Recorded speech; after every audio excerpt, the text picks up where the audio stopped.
See if this Topdon Phoenix Max will help us diagnose this versatile 2360 versatile with a Cummins N14 motor in it. Let's see what we got going on.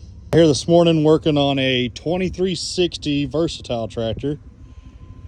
Customer didn't want to deal with the local versatile dealer, and it's got a Cummins engine in it, and he wanted me to come out and look at it, see if we can figure out what's going on. He said it's got sounds like it's got an injector that's sticking or not working correctly, and it's got a kind of mist to it. So let's see what we can figure out. It is a N14 Cummins rated at 360 horse.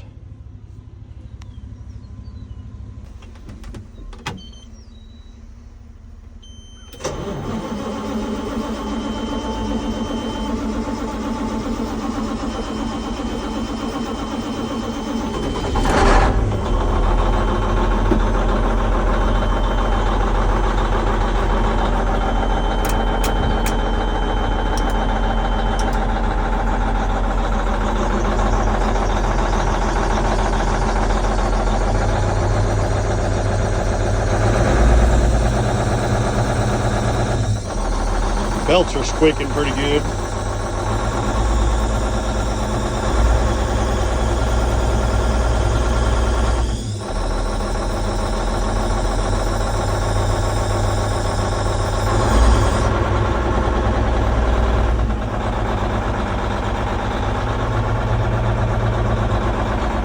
It feels pretty rough in here in the cab. You can see everything kind of shaking around.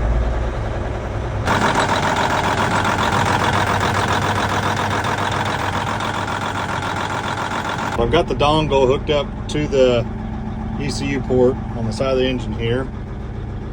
We've got our Topdon scanner here. We're gonna see if we can connect to this thing. We've got the HD software in here. Let's see if we can find the Cummins here. We're gonna click on the Cummins. Hit OK. See if we can connect to this thing. Okay, let's see. Let's read DCTs. See if we got any codes. Looks like we got a low engine coolant code. Okay, so we're going to do a cylinder cutout test and see if we can figure out what injector is failing on this thing.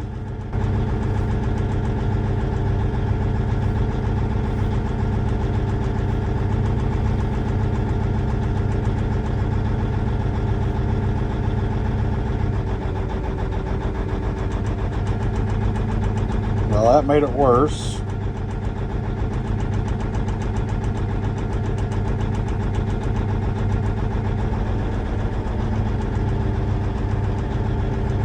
Go back, we'll go to cylinder 2.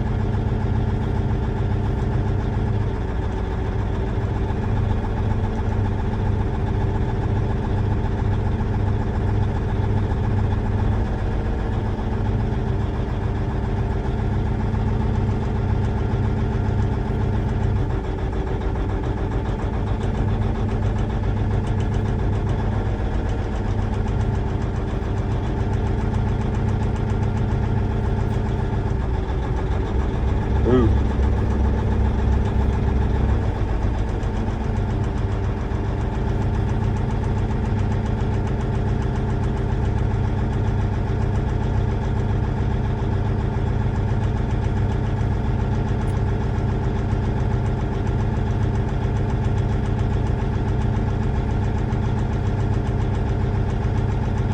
So there's no difference in the engine, the way it sounds on cylinder 5.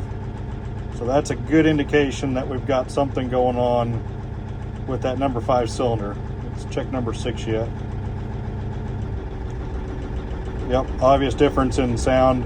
The engine RPMs go down.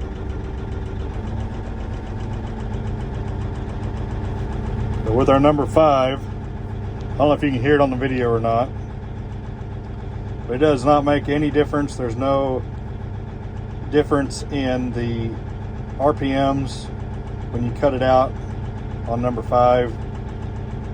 So I would say number 5 injector has failed on this one. We'll go ahead and I'll run through all of them again just to confirm that there's none others, but I'm pretty sure that number 5 here is our issue. So I went back through them all again. Number 5 is obviously the one that is having issues, so we're going to go after that one and see if we can figure out what's going on with it. So we've got the valve cover pulled off of it. Did some inspection. I can't see anything mechanically wrong, and checked the wires going to it. Everything looks good there. So we're going to recommend to the customer that we need a injector. See whether he wants to put 1 in it or if he wants to put 6 in it or what he wants to do for sure. So we'll let him make that decision. So we're back on the 2360 Versatile. We've got a new injector we're going to put in that number 5 hole there. Got the old one out already.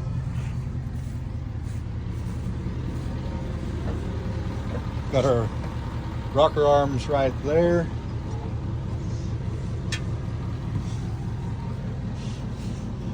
You can see we got the injector, rocker arm assembly all out of that number 5 hole there. So we're ready to go back together with it. Put that new injector in it. We'll get our injector valve lash and our intake and exhaust lash set as well. It's actually got the specs for the valve lash on the sticker there. So we'll get her back put together, get this thing running again.